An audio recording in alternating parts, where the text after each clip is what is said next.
Hey, how's it going, everyone? This is Chosen doing an audio commentary live here at MK13 Public Tournament number 24. This is Game 2 of the Championship Series, which is MK Damon 13 versus MK Nasty 13.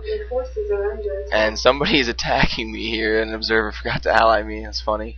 But anyway, Nasty is the brown Protoss player here in the top right position, and Damon is the purple Zerg player in the bottom middle position. So it's going to be the same exact matchup as it was in Game 1. Game 1, Damon ended up winning with a Mutalisk Harass, and he managed to kill a lot of probes early with Zerglings, and that really just gave him a lead that he never really let Nasty come back from. So it's the exact same matchup. Both these players are warmed up with these races and ready to go. It's going to be interesting to see if Damon can go 2-0 with Zerg.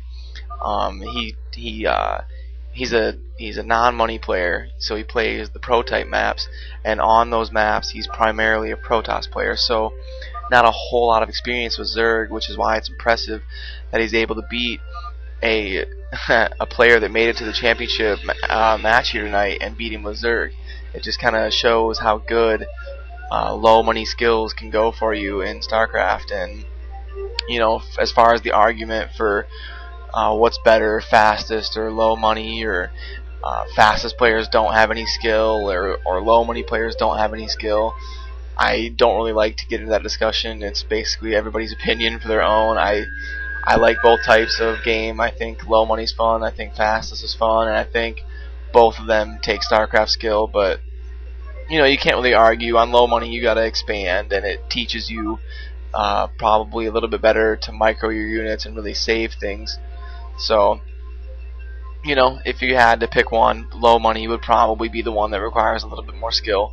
But you know, you still have to be a good player to beat good players on fastest, and that's the bottom line. You can't be terrible and beat somebody who's really amazing. You still have to be good at StarCraft.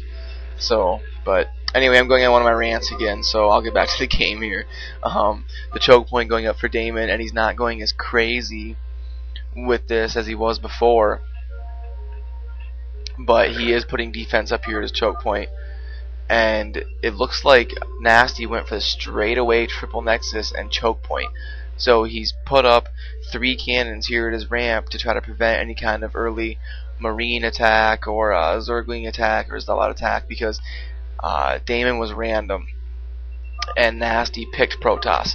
So Damon knows that Nasty is Protoss.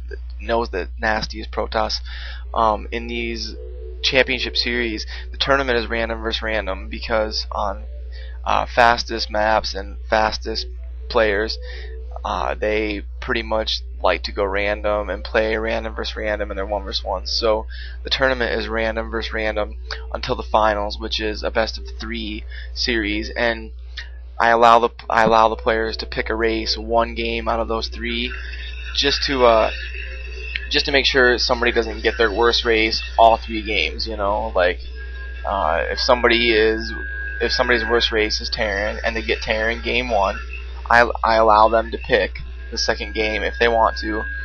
You know, they can pick 1 game and then they can't pick their best race the 3rd game. So it just kind of makes it so you know, there's not going to be as much complaining about, oh, you got lucky, I was my worst race, you know, both games and you went 2-0 on me. So my theory is, if you're going to complain, pick your race.